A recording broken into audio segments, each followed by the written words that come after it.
आज के इस एपिसोड में हम देखने वाले हैं कलिंग गेम किसने और क्यों शुरू किया। अगर आपको इंटरेस्ट है देखते रहिए। अब हम देखते हैं यूकी। वो कहती है सबको तुम हेलो कह रहे हो बट मुझे नहीं, क्यों? दूसरी तरफ सबको देखते हैं, सब तेंगन को देख के बुरी तरीके से चौंक चुके हैं। और तभी तेंगन कहता है ये पहली बार नहीं जब हम लोग मिल रहे हैं, है ना यूकी? और सबके पूछने पर वो ये भी बताता है कि वो स्टार कॉरिडोर का दरवाजा बंद करके रखा है इसीलिए कि उसे लगा था केंजाकू आया है। और वो केंजाकू और उसके पास्ट के नाम और पास्ट के काम के बारे में थोड़ा सा बताने लगता है। पर तभी यूजी कहता है मास्टर तेंगन अब ऐसे क्यों दिखते हैं?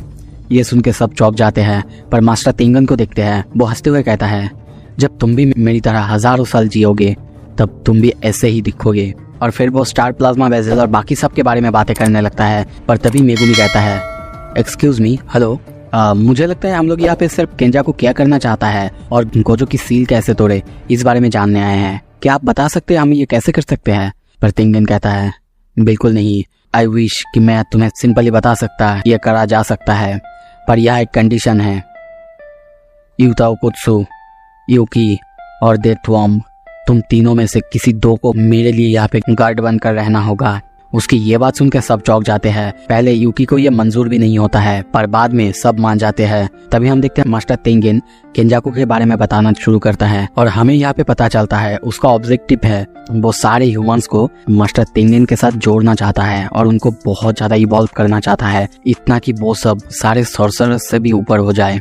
ये सुनकर सबको इम्पॉसिबल लगता है क्योंकि मास्टर तेंगन ऐसे ही किसी के साथ नहीं जुड़ सकते। पर मास्टर तेंगन तभी समझाता है अब जुड़ सकते हैं क्योंकि स्टार प्लाज्मा वेसल अब उनको नहीं मिला है और इसीलिए उनका बॉडी ऐसे इवॉल्व हुआ है कि वो किसी के साथ भी मर्ज कर सकते हैं। मास्टर तेंगन फिर से कहता है अगर ऐसा कभी हो गया कि सारे ह्यूमंस इवॉल्व हो गए और उनमें से किसी एक ह्यूमंस का भी रेज बाहर निकला तो ये पूरी दुनिया खत्म हो जाएगा। पर उनकी ये बात सुन के यूकी को विश्वास नहीं होता। वो कहने लगती है पर ऐसा क्यों? तभी यूजी पूछता है पर केंजाकू ऐसा क्यों करेगा? आखिर उसका मकसद क्या है? मास्टर तेंगन कहता है ये तो मुझे नहीं पता क्योंकि मुझे इंसानों का मन की बात नहीं पता होता है, पर एक बात सीरियसली मैं तुम सबको बता सकता हूँ, अब जब मैं इतना ज़्यादा इवॉल्व हो चुका हूँ अब मैं बिल्कुल एक कर्स स्पिरिट की तरह हूँ, ना कि एक ह्यूमन बीइंग की तरह। और यही मुझे उसका टारगेट बनाता है क्योंकि वो कर्स स्पिरिट मैनिपुलेशन कर सकता है। और ये सुन के सबकी हालत खराब हो चुका है। सब आप समझ चुके हैं कि वो यानी मास्टर तेंगन क्या कहना चाहता है। अगर केंजाकू कभी भी उसे मास्टर तेंगन को कर्स मैनिपुलेशन के थ्रू कंट्रोल कर लिया, उसकी पावर को कंट्रोल करना सीख लिया या फिर उसकी पावर को कंट्रोल कर पाया तो पूरी दुनिया में तबाही आ सकता है। फिर मास्टर तेंगन ये भी बताता है इसके पहले भी केंजाकू हजारों सालों में बहुत बार ऐसा करने की कोशिश की थी, पर कभी उसके सामने 6 आइस, कभी ऐसे करते करते हर बार उसको रोका गया और उसके सामने एक के बाद एक बाधा आता गया और वो हमेशा नाकाम होता रहा। पर इस बार कुछ ऐसा हुआ जो कि पहले कभी नहीं हुआ था, जो कि बिल्कुल अनएक्सपेक्टेड था। 12 साल पहले जब तोजी जेनिन हमारे इस फाइट में इंटरफेयर किया तब सबका डेस्टिनी बदल गया। और उसके बाद यहाँ पे आया और एक बॉय जो कि कर्स स्पिरिट मैनिपुलेशन कर सकता है और ऐसे ही करते करते हर एक पीस जुड़ता गया जो कि केंजाकू को मदद कर सकता था उसके प्लान को सक्सेसफुल करने के लिए, और जो कि इस बार हो सकता है। और इसीलिए वो अपने प्लान के इतने ज़्यादा करीब आ पाया है। पर सबको ये सारी बात समझ में तो आ रहा था। पर तभी मेगुमी कहता है सब कुछ तो ठीक है पर वो कलिंग गेम्स क्यों शुरू कर रहा है? मास्टर तेंगन ये सुन के फिर से बताता है क्योंकि उसे चाहिए बहुत सारा कर्स एनर्जी और ये सब उसे ऐसे ही मिल सकता है। पर यह गेम ऐसा होने वाला है जिसका मास्टर वो खुद नहीं होने वाला है, इसीलिए अगर उसे तुम मार भी दोगे तो ये गेम तब तक चलता रहेगा जब तक इसके अंदर के सारे प्लेयर्स मर ना जाए या फिर खुद एक दूसरे को मार ना दे। और इसका मतलब है सारे प्लेयर्स को 19 दिन के अंदर इस गेम में पार्टिसिपेट करना ही होगा। और ऐसे ही हम देखते हैं एक एक करके सब इस गेम के लिए क्या क्या करेंगे, कौन कहाँ पे कैसे लड़ेगा प्लान करने लगते हैं। दूसरी तरफ यूकी और चोजो दोनों रुकने के लिए तैयार होते हैं। तभी मास्टर तेंगन को देखते हैं वो बैरियर के अंदर से एक अजीब से स्क्वायर जैसी चीज को बाहर निकालते हैं और तभी कहता है ये लो, ये है प्रिजन रेल का बैग।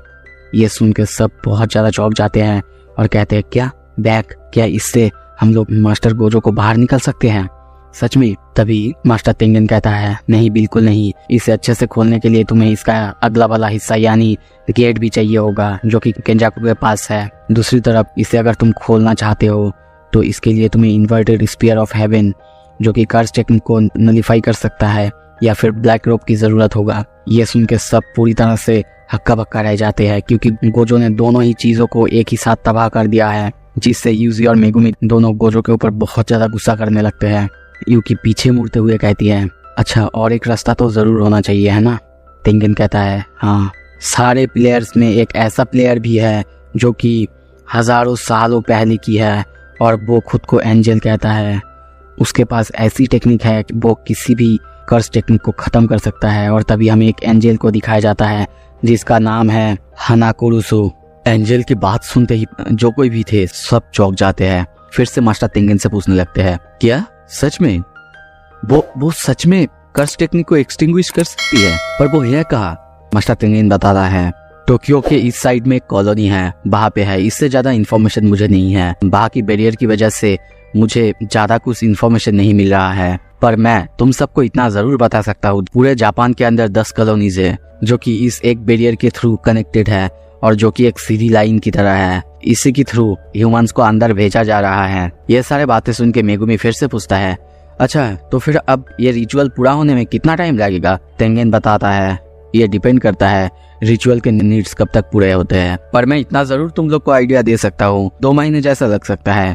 और तभी हम देखते हैं एक एक करके हमें फिर से सारे नियम्स दिखाया जाता है और सारे मेंबर्स उन सबको लेके बातें करने लगते हैं। जैसे कि पहला नियम था, जब किसी मेंबर को अवेकनिंग मिलेगा या फिर किसी इंसान को अवेकनिंग मिलेगा, उसको 19 डेज के अंदर गेम के अंदर पार्टिसिपेट करना ही होगा। माकी फिर से कहती है, अभी नवंबर 9 के सुबह का 9 बजा हुआ है, इसका मतलब प्लेयर्स को 31 अक्टूबर मिडिल नाइट के अंदर पार्टिसिपेट करना ही होगा। इसका मतलब सुकीमी के पास सिर्फ 10 डेज और 15 आवर्स ही बचे हुए हैं अपने पार्टिसिपेशन को डिक्लेयर करने के लिए। दूसरा नियम था, कोई भी प्लेयर्स जो कि इस रूल को ब्रेक करेगा उसके अंदर से कर्स टेक्निक को रिमूव कर दिया जाएगा। और यहाँ पे हमें थोड़ा सा पास्ट दिखाया जाता है जहाँ पे शोको कहने लगती है कि अगर किसी के अंदर से कर्स टेक्निक को रिमूव कर दिया जाए तो शायद उसका ब्रेन ये सह नहीं पाएगा, क्योंकि ये इतना ज्यादा खतरनाक और इतना ज्यादा दर्दनाक होने वाला है। और तभी माकी को देखते हैं, वो प्रेजेंट में कहती है, शोको ठीक कहती थी, इसका मतलब जिन सारे सॉर्सरर्स के पास कोई कर्स टेक्निक नहीं है जैसे कि मैं, हमें इससे कोई रिस्क नहीं है। पर पांडा, उसका क्या? उसके पास भी तो कोई ब्रेन नहीं है ना। तीसरा नियम है जो कि नॉन प्लेयर्स है, जिस मोमेंट से वो कॉलोनी के अंदर एंटर करेंगे उसी मोमेंट से उनको एक प्लेयर के रूप में सोचा जाएगा। यूजी कहता है, अच्छा तो फिर क्या होगा जो इन सारे कॉलोनीज के अंदर है? और मास्टर तेंगेन तभी कहता है, उनको सिर्फ एक चांस दिया जाएगा, बाहर जा पाएंगे, पर फिर अगर वो गलती से भी एक बार अंदर आ जाते हैं फिर उनके पास और कोई चांसेस नहीं होगा। शुरू से ही प्लेयर्स को ये बता दिया जाएगा ताकि अगर वो गेम में पार्टिसिपेट करे तो फिर खुद की मर्जी से करे, ना कि फोर्सफुली। और मुझे लगता है ऐसा कलिंगम का नियम की वजह से है, क्योंकि अगर इसमें प्लेयर्स अपने फ्री व्हील से नहीं आते हैं तो इसका नियम भी पूरा नहीं होगा। चौथा नियम है, प्लेयर्स को दूसरे प्लेयर्स को मार के अपना पॉइंट्स को स्कोर करना होगा। और पांचवा नियम है, जो भी पॉइंट्स होंगे वो डिटरमाइन किया जाएगा गेम मास्टर के द्वारा, लेकिन नॉर्मल किसी इंसान का 1 पॉइंट्स और सॉर्सरर्स का 5 पॉइंट होंगे। यह सब सुन के पहले यूजी और मेगुमी का थोड़ा गुस्सा तो आता है, पर तभी मेगुमी कहता है, गेम मास्टर वो आखिर कौन है? मास्टर तेंगेन फिर से कहता है, हर एक प्लेयर को एक शिकिगामी दिया जाएगा जिसका नाम कोगाने है। तुम्हें ज्यादा कुछ सोचना नहीं है, बस गेम को एक प्रोग्राम की तरह सोचो। ये सब यूजी को कुछ भी समझ में नहीं आ रहा था। 6 नंबर नियम है, प्लेयर्स को अगर 4 पॉइंट्स मिल जाते हैं तो फिर वो गेम मास्टर के साथ नेगोशिएट कर सकते हैं और गेम में एक नया रूल ऐड कर सकते हैं, लेकिन वो इसमें खुद के लाइफ के पॉइंट को ऐड नहीं कर सकते। ये सुन के सबको थोड़ा अजीब लगता है, क्योंकि यहाँ से वो कोई भी रूल को सब्सट्रैक्ट नहीं कर सकते। 7 नंबर नियम है कि प्रीवियस रूल के हिसाब से गेम मास्टर को नया वाला रूल एक्सेप्ट करना होगा, पर वो रूल ऐसा नहीं होना चाहिए गेम में लॉन्ग लास्टिंग कोई बुरा इफेक्ट डाले। मतलब इसमें आप कोई भी रूल को पूरी तरह से खत्म नहीं कर सकते या फिर उनका पूरी तरह से उल्टा कोई रूल नहीं ला सकते। ये सुन के भी सबको थोड़ा सा अजीब लगता है। 8वां और आखिरी रूल है कि अगर कोई भी प्लेयर का स्कोर पूरी 19 डेज तक सेम रहता है तो फिर उसका कर्स रिमूवल कर दिया जाएगा, मतलब फिर से उसका मौत हो जाएगा। ये सब खत्म होने के बाद माँ की कहती है, चलो अब तो सब कुछ खत्म हो चुका है, हमें जो इन्फॉर्मेशन चाहिए था वो सब कुछ मिल चुका है, तो अब हम सबको हमारा रोल प्ले करना है। और तभी हम यूकी और चोजो को देखते हैं, वो दोनों वहाँ पे रुकने के लिए रेडी होते हैं। और माँ की कहती है, मैं जेनिन क्लान में जाती हूँ और वहाँ से जो भी कर्स टूल हो सके उन सबको वहाँ से ले लेती हूँ। वैसे सातोरू गोजो के जाने के बाद जुजुहाई के वेयर हाउस को एकदम पूरी तरह से क्लीन कर दिया है, पर अभी जबकि मेगुमी जेनिन क्लैन का लीडर है, ये सुनते ही यूजी को थोड़ा अजीब लगता है। माकी कहती है मैं बाद में एक्सप्लेन कर दूंगी।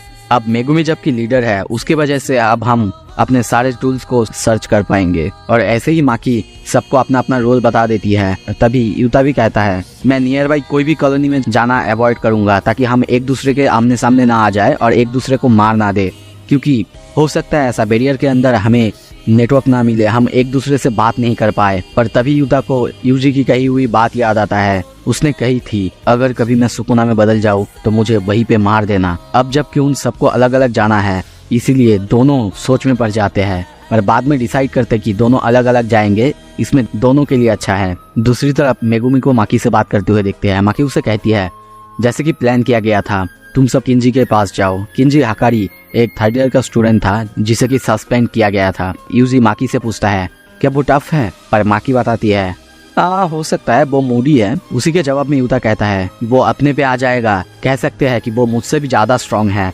पर माकी पीछे से कहती है ये बिल्कुल सही नहीं है।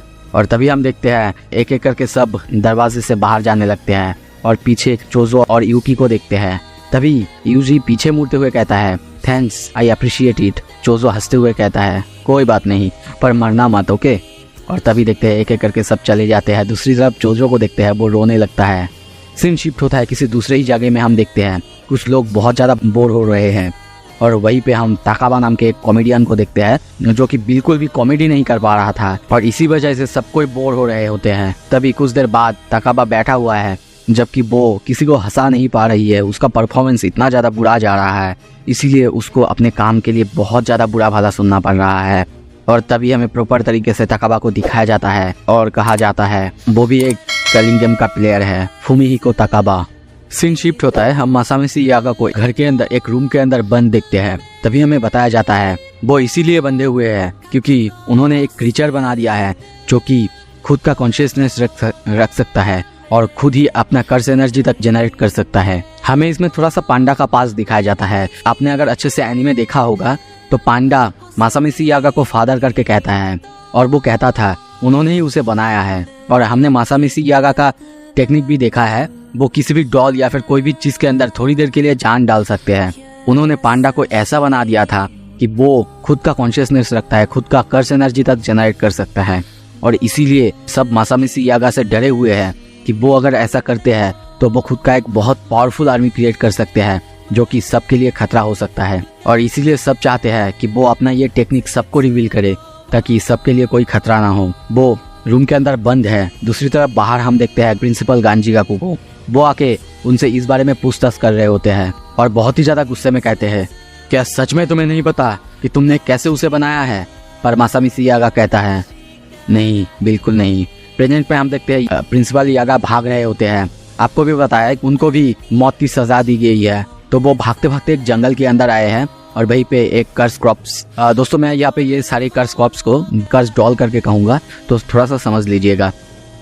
तो उनके पास एक डॉल आता है जो कि खुद का उनका ही बनाया हुआ है। वो आके उसे जब इतना ज्यादा सैड देखता है तो वो उसे चीयर अप करने लगता है। सीन शिफ्ट होता है, दूसरी तरफ हम देखते हैं पांडा को उसका हाथ बंधे हुए था, पर वहीं पे कुसाकाबे आता है और उसे छुड़ा देता है, पर उसे कहता है तुम किसी को बताना मत किसने तुम्हारी हेल्प की है। पांडा पूछता है वो ऐसा क्यों कर रहा है? कुसाकाबे कहता है क्योंकि उनका उधार है मुझ पे। और तभी पास्ट का सीन दिखाया जाता है जहाँ पे हम कुसाकाबे और उसकी बहन को देखते हैं। उसकी बहन की बेटा जो कि मर चुका है, पर तभी कुसाकाबे को देखते हैं वो एक कर्स कॉप को लाया है जिसके अंदर शायद उसकी बेटे का सोल रखा हुआ है। और वो उस लेडी को देख के वही डायलॉग मरता है क्या मैं जीनियस नहीं हूँ? ऐसा ही डायलॉग कुसाकाबे की बहन की बेटे बोला करता था। और ये देख के कुसाकाबे की बहन बहुत ज्यादा चौंक जाता है और उसके पास जाके उसको हक कर लेता है। सीन शिफ्ट होता है, कुसाकाबे को देखते हैं वो चल रहा है, पर तभी स्ट्रीट लाइट के ऊपर हम एक सॉर्सरर को देखते हैं। वो कुसाकाबे को देखते ही कहता है आप अकेले जा रहे हैं मास्टर यागा? कोई भी कर्स कॉर्प्स या फिर कुछ भी नहीं है आपके साथ? मास्टर यागा कहता है हाँ, मैं अपने बेटे को देखने जा रहा हूँ। वो सॉर्सरर फिर से कहता है क्या? पर आपको तो मौत की सजा दी गई है, आपको तो भागना चाहिए। अच्छा होगा आप मुझे अभी बता दीजिए आप कैसे एक आर्टिफिशियल कर्स को बनाते हैं जो कि फुल्ली इंडिपेंडेंट है। पर वो लोग जब बात कर रहे होते हैं तभी हम देखते हैं वहाँ पे फिर से प्रिंसिपल गांजिकाकू आता है और वो आते ही अपने गिटार से उस पर हमला करता है, जिससे हम देखते हैं यागा की हालत बहुत ज्यादा खराब हो जाता है। उसके बॉडी के ऊपर 2 एक्स जैसे काट लग जाते हैं, उनका बहुत ज्यादा खून निकलने लगता है, उनका करीब करीब मौत होने ही वाला है। और तभी प्रिंसिपल यागा अपना आर्टिफिशियल कर्स कॉर्प्स बनाने की टेक्निक और क्या क्या करा जा सकता है वो सब कहने लगते हैं। ये सब सुन के गांजिकाकू बहुत ज्यादा शौक हो जाते हैं। दूसरी तरफ हम पांडा को देखते हैं, वो इस तरफ ही आ रहा होता है। गांजिकाकू को देखते हैं, वो यागा से कहता है तुम अब मर रहे हो, अब मुझे क्यों बता रहे हो ये सब, पहले क्यों नहीं बताया तुमने बचने की कोशिश क्यों नहीं की। तभी प्रिंसिपल यागा कहता है ये कर्स है प्रिंसिपल गांजिकाकू, ये कर्स है, ये कर्स अब मेरे अंदर से आपके अंदर जा चुका है। ये सुनते ही गांजिकाकू बहुत ज्यादा शॉक हो जाता है और तभी उनके पीछे हम पांडा को देखते हैं जो प्रिंसिपल यागा को ऐसे देख के बहुत ज्यादा गुस्सा हो जाता है। गांजिकाकू पांडा को देखते ही लड़ने के लिए तैयार होता है, पर पांडा बिना उसे कुछ किए प्रिंसिपल यागा के पास चला जाता है और उसे पकड़ लेता है। तब तक प्रिंसिपल यागा मर चुका था। ये देख के गांजिकाकू पूरी तरह से चौंक जाता है और उसे पूछने लगता है तुमने मुझसे फाइट क्यों नहीं की, क्या तुम मुझे हेट नहीं करते। पांडा को देखते हैं, वो प्रिंसिपल यागा को अपने गोद में लिया हुआ है और सिर्फ एक ही बात कहता है मैं कोई भी ह्यूमंस जैसा नहीं हूँ, ये मुझे पता है, मेरा बिहेवियर भी नॉर्मल किसी ह्यूमन जैसा नहीं है, पर एक चीज़ आपको हमेशा याद रखना है, मेरे जैसा पांडा भी रो सकता है। और उसको हम बहुत जोर से रोते हुए देखते हैं, उसकी रोने की गूंज चारों तरफ फैलने लगता है। इसी के साथ दोस्तों ये एपिसोड यहाँ पे ख़त्म होता है। आशा करता हूँ आपको अच्छा लगा। प्लीज़ अच्छा लगता है तो लाइक कीजिए, इससे मुझे मोटिवेशन मिलता है। Thank you so much.